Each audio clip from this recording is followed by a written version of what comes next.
신학교를 졸업하고 목사가 되어서 근 60년 목회를 하면서 제일 쉬운 설교 제목을 뽑으려면 무엇을 뽑겠는가 생각해 봤을 때에 오늘 설교 제목이 사랑하라.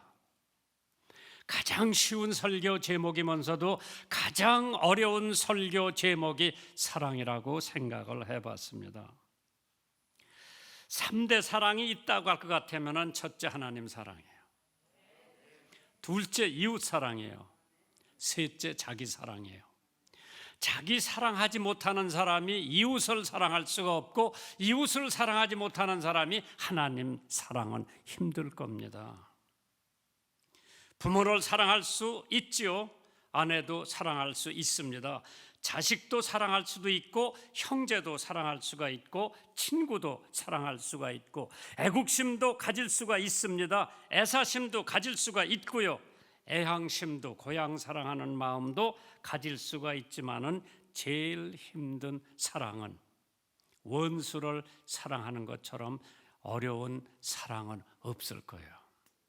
새해 문턱에서 우리의 모든 두려움을 쫓아내버리고, 코로나의 두려움도, 병마가 덮칠지라도, 눈물겨운 일이 생길지라도, 경제적인 벼랑 끝에 있다 하더라도, 황막한 광야의 길을 간다 할지라도 새로운 출발의 첫 발을 내딛는 우리들의 가슴 속에 작은 기도를 시작하면서 첫 발을 내딛기를 주님의 이름으로 축원합니다.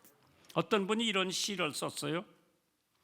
혼자 고민하던 거울방에서 공상하다가 한숨으로 끝내던 환상에서 남몰래 흘리던 눈물의 호수에서 나오십시오. 예수님과 함께 우리는 다시 살 수 있습니다. 걱정이 꼬리를 물고 오는 지옥에서, 욕심이 한없이 솟는 경쟁의 절벽에서, 질투가 이글거리는 수라장에서 나오십시오. 무덤에는 아침 햇살이 가득 차 있습니다. 몇 번이나 가슴이 찢어질지 실패를 해서 오늘도 내일도 기계처럼 사는 허무에서, 남은 시간을 헤아리는 옹졸함에서 나오십시오. 문을 열리고 영원한 생명이 시작됩니다. 자신만 생각하던 헛된 꿈에서, 황금의 송아지를 쫓던 우상의 전당에서, 흥정하던 비겁자의 길에서 나오십시오. 십자가 부활의 영광으로 바뀝니다. 대자연의 생명들이 힘차게 다시 살듯이 당신도 용기를 가지고 나오십시오. 예수께서 무덤을 깨고 나오셨듯이 당신도 나오십시오. 그래서 오늘 새 출발을 하십시오. 걱정이 있어도 즐겁게 살게 하시며, 선물로 주신 나날을 뜻있게 살게 하옵소서. 지난 일 때문에 현재를 망치지 않게 하시며, 모든 새벽을 얼룩없는 새 도화지로 받게 하옵소서. 주님은 나의 선장이시며 진정한 후원자이시며, 주님은 나의 모든 문제의 해결자이십니다. 믿으시면 아멘 하세요. 예수님의 제자 베드로는 폭력으로 폭력을 대항했지만은 예수님의 교훈은 검을 꽂으라고 말씀하십니다. 검으로 가지는 자는 검으로 망한다고 했습니다. 오늘은 금년의 첫째 주일입니다. 새해는 여러분께 성령을 부어주실 것을 확실히 믿습니다. 이 민족에게 하늘의 신령한 은혜를 부어주실 것을 믿습니다. 근로자에게는 물질의 축복을, 학생들에게는 공부하는 지혜를, 정치인들에게는 공의로 다스리는 힘을, 기업주에게는 나누어주는 사랑의 은혜를, 천만 성도들에게는 이웃 사랑하는 능력을, 군인들에게는 생명을 바치는 용기를, 경찰들에게는 파수꾼의 인내를, 주의 종들에게는 진리의 말씀을 부어주실 것을 믿습니다. 폭력으로 잘된 나라가 없고, 폭력으로 성공한 사업이 없고, 폭력으로 이루어진 문명이 없고, 폭력은 멸망을 초래하며, 폭력은 발전을 막으며, 폭력은 불안을 갖다주고, 폭력은 암흑을, 폭력은 절망을, 폭력은 사망을 갖다주는 가장 빠른 길이라고 했습니다. 우리 사회, 우리 민족, 우리 학교, 우리 기업체에서 폭력은 어떠한 모양이라도 사라져야 되는 줄 믿으시기 바랍니다. 세계의 모든 길은 로마로 행하라고 한 정도로 그 당시에 로마는 문화도 화려했고, 경제도 호황을 누렸고, 정치도 발달되었고, 군대도 강했습니다. 그러나 네로의 횡포로 말미암아 로마는 폭력으로 망한 나라였습니다. 마틴 루터 킹 주니어 목사님이 1968년 4월 4일 검은 별 하나가 미국 땅에 떨어졌습니다. 2천만 흑인들의 공평한 대우를 위해서 비폭력 시위를 주도하다가 숨졌습니다. 26살에 보스턴 대학에서 철학 박사를 수여받았지만 35세의 가장 젊은 나이로 노벨 평화상을 탄 목사님입니다. 세계를 움직일 수 있는 힘은 사랑이라고 외쳤던 마틴 루터 킹 목사님은 39살의 일기로 멤피스 테너시에서 미국의 거성은 사라지고 말았습니다. 하나님이 보호하셔야 자손 만대가 태평세월을 누릴 수가 있고, 살기 좋은 나라, 도둑이 없는 나라, 정직하고 진실한 나라, 이웃사랑이 넘치는 나라로 번창할 줄 믿습니다. 눈 덮인 백두산 천지못에서 철쭉꽃이 만발한 한라산까지, 복음의 찬양이 메아리 칠 때까지 우리의 정열을 다 바쳐야 합니다. 꼬불꼬불 동해 안길에서 넓은 호남 곡창 평화까지 자유여 울려 퍼져라. 힘껏 소리내어 울려라. 어서 울려라. 허물어진 북한 땅에 교회 재단이 수축될 때까지 우리의 목숨 다하여 복음을 전하자. 오늘 본문에 있는 말씀을 근거로 우리의 문제의 해결은 폭력보다는 사랑이라고 했습니다. 마태복음 5장 44절에 나는 너희에게 이르노니 너의 원수를 사랑하라. 너희를 핍박하는 자를 위하여 기도하라. 성령의 도움이 없으면 원수를 사랑할 수가 없고, 미운 사람을 위해서 기도할 수가 없는 줄 압니다. 사랑은 허다한 허물을 덮는다고 그러지요. 내 이웃을 내 몸과 같이 사랑하라고 외쳤습니다. 믿음, 소망, 사랑, 이 세 가지는 항상 있을진데 그 중에 제일은 사랑이라고 그랬어요. 요한복음 15장 13절에 사람이 친구를 위하여 자기 목숨을 버리면 이에 더 큰 사랑이 없다고 했습니다. 우리 사회의 문제는 사랑의 고갈입니다. 사랑 없어 냉랭함을 아느냐 곳곳마다 사랑 없어 탄식 소리뿐일세. 사업주가 근로자를 진정으로 사랑했으면, 교수가 학생들을 진정으로 사랑했다면, 성직자들이 양떼를 진정으로 사랑했다면, 근로자들이 기업주를 진정으로 사랑했다면, 정치인들이 백성을 진정으로 사랑했다면 그 나라는 위대한 나라가 됐을 겁니다. 예수님은 폭력보다 사랑으로 만사를 해결하셨습니다. 폭력보다 강한 것은 예수님의 사랑입니다.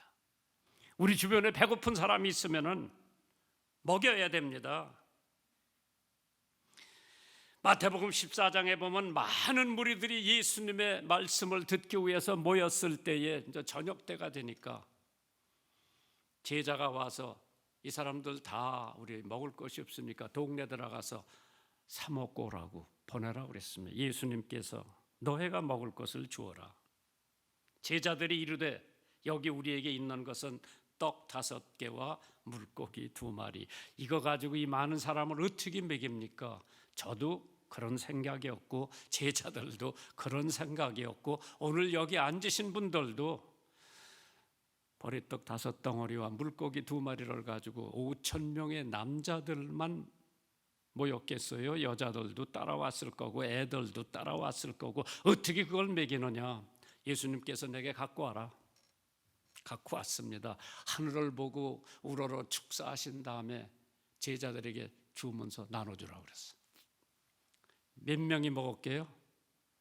남자만 먹은 수가 5천이라고 그랬어요. 아니, 아버지 따라갔다가 또 남편 따라갔다가 남편만 먹게 내버려 두는 아내가 없을 거예요. 애들 좀 주라고 그럴 거예요. 그래 안 그래? 당신만 먹지 말고 애들 줘. 그러고 배불리 먹었다고 그랬죠. 남은 게 12광주리가 남았다고 그랬어요. 예수님이 하시는 일은 달랑달랑 그 사람들만 먹고 모자란 게 아니라 풍부하게, 내가 너에게 생명을 주노니 풍부한 생명을 주시기 위해서 이 땅에 오셨다고 그랬죠. 12광주리가 남았어요. 사랑의 실천이 병든 이 사회를 고칠 수가 있다고 믿습니다. 야고보서 2장 14절 이하에 보면 내 형제들아, 만일 사람이 믿음이 있노라 하고 행함이 없으면 무슨 이익이 있으리요? 믿음이 능히 자기를 구원하겠느냐. 만일 형제나 자매가 헐벗고 일용할 양식이 없는데 너희 중에 누구든지 그에게 이르되 평안히 가라, 덥게 하라, 배부르게 하라 하며 그 몸에 쓸 것을 주지 아니하면 무슨 이익이 있으리요? 이와 같이 행함이 없는 믿음은 죽은 믿음이라고 그랬어요. 교회가 사랑을 실천할 때가 왔습니다.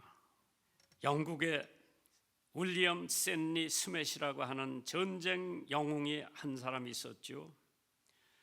그는 부상을 입고도 승리를 위해서 고통을 참으며 끝까지 자리를 지켰습니다. 마침내 전쟁이 성공적으로 끝나고 장군은 후방으로 이동을 합니다. 상처된 장군이 목이 말라 물을 찾았으나 병사들이 갖고 있었던 물통에는 겨우 물방울만 몇 개 남아 있었습니다. 병사들은 자신의 물통에 남아있는 물방울 몇 개를 모아서 컵에다 넣어가지고 그 장군에게 마시라고 갖다 드렸을 때에 어느 병사 한 사람이 간절한 눈빛으로 그 장군을 마주쳐 보고 있었습니다. 그때 장군은 부관을 불러서 이렇게 말을 합니다. 이 물을 저 병사에게 주게. 나는 더 참을 수가 있네. 아닙니다. 이 물은 장군님을 위해 모은 것입니다. 어서 드십시오. 장군이 어서 주라니까 저 병사가 마시는 걸 보고 싶다. 그리고는 갈증에 시달려 있는 부상당한 병사에게 물을 마시도록 권했습니다. 병사는 눈물을 흘리면서 물을 마셨습니다.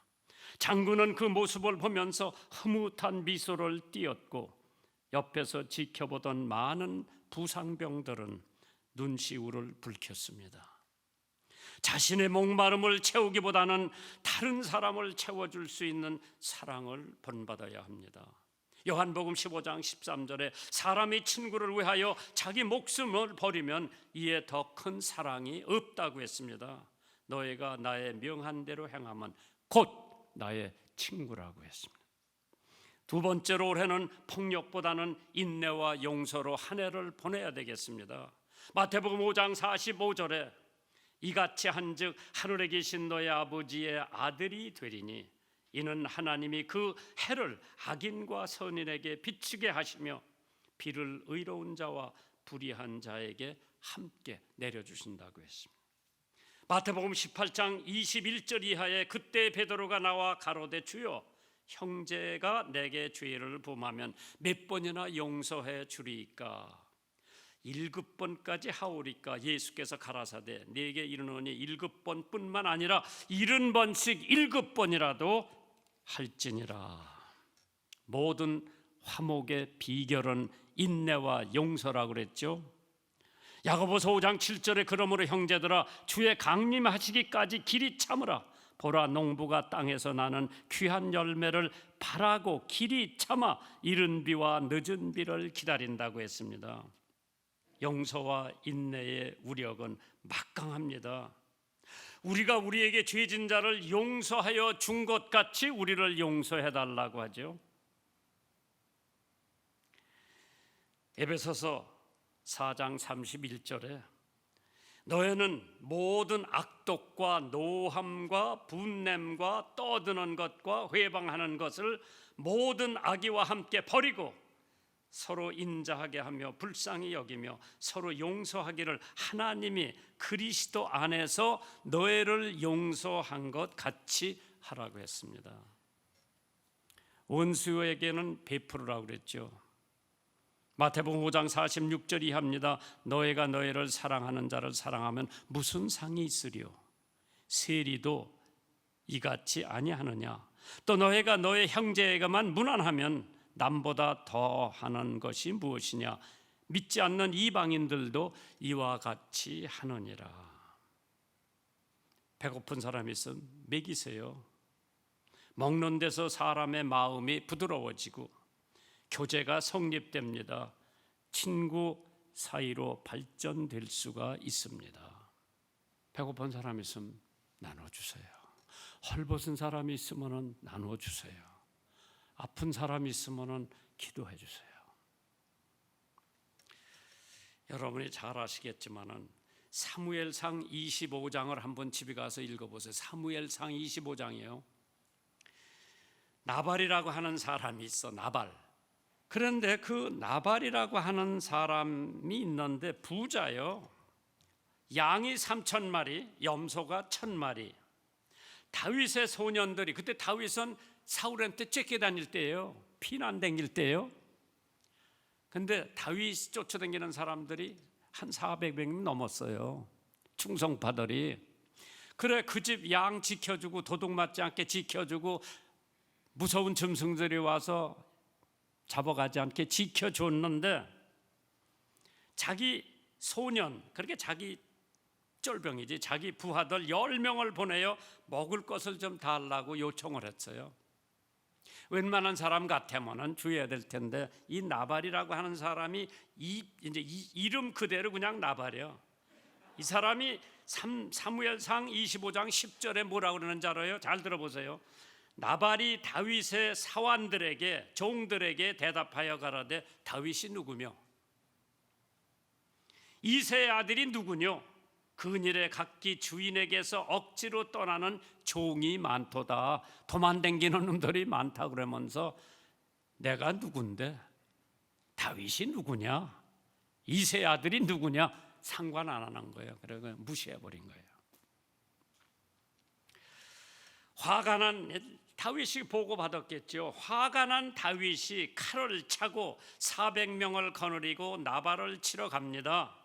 그런데 나발의 소년 하나가, 참 거기도 훌륭한 소년 하나가, 그 부인 이름이 아비게일이에요.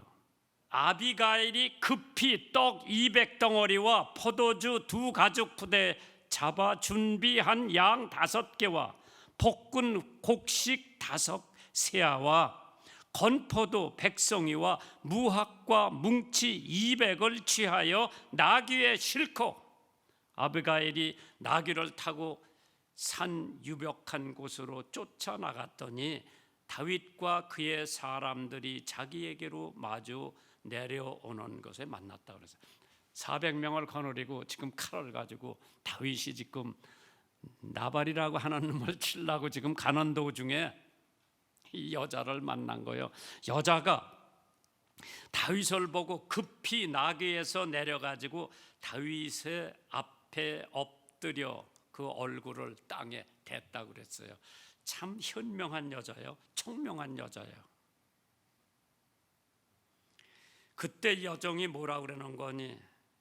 내 주에게 가져온 이 예물로 내 주를 쫓는 소년들에게 주게 하시고 주의 여종의 허물을 사하여 주옵소서.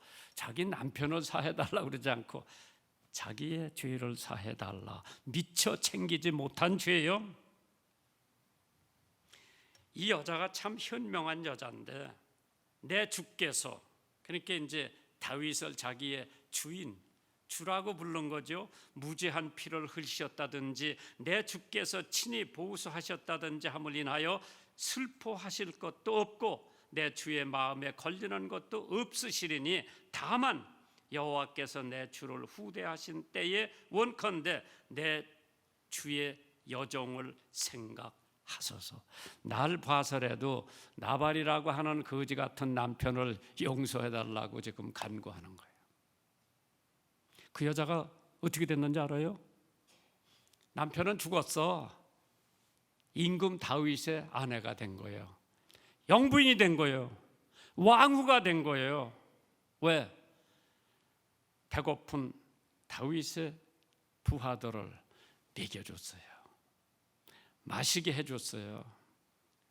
어떤 나이 많은 기독교인이 이사를 했는데 바로 옆집에는 다투기 좋아하는 아주 괴악하고 괴백하고 불친절하기로 유명한 사람이 살고 있어요. 옆에 집에. 그러자 이웃에 대한 악명 높은 소문을 전해들은 그 성도는, 그 이사간 성도는 이렇게 말을 했습니다. 만일 그가 나를 괴롭힌다면 나는 그를 죽여버리겠다 그랬어요. 그 예수 믿는 사람이 한 얘기요.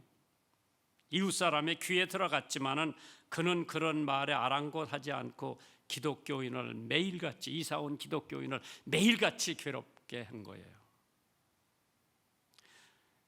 그런데 아무리 괴롭게 해도 괴로움을 당한 그 기독교인 성도는 이웃에게 친절하게만 대하는 것이었어요. 마침내 다투기를 좋아하는 그 이웃이 기독교인의 친절에 두 손을 바짝 들었어요. 그가 이렇게 얘기를 합니다. 나는 그 기독교인이 나를 죽일 거라고 했다는 말을 들었을 때 그가 친절이라는 무기를 사용할 줄은 전에도 생각하지 못했습니다. 누가 이겼어요? 예수 믿는 사람이 이긴 거예요.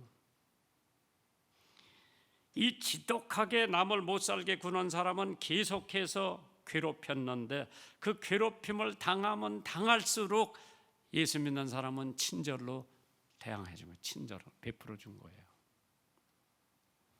로마서 6장 13절에 또한 너의 지체를 불의의 병거로 죄에게 드리지 말고 오직 너의 자신을 죽은 자 가운데서 다시 산 자같이 하나님께 드리며 너의 지체의 의의 병기로 하나님께 드리라. 하나님 금년 한 해는 무조건 사랑만 하게 하옵소서. 미운 사람도 원수 같은 사람도 싫어하는 사람도 나를 모략 중상하는 사람도 사랑하고 또 사랑하게 하옵소서. 그것이 여러분과 저의 기도가 되기를 주님의 이름으로 축원합니다.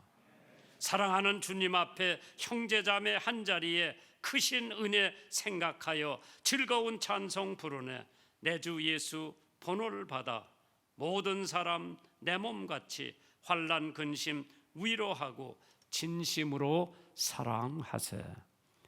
가장 힘든 사랑, 원수를 사랑하라. 미운 사람을 사랑하라. 우리나라 속담에 미운 사람에게 떡 하나 더 주랬다고, 참 좋은 속담 같아요. 근데 가장 어려운 행동이죠.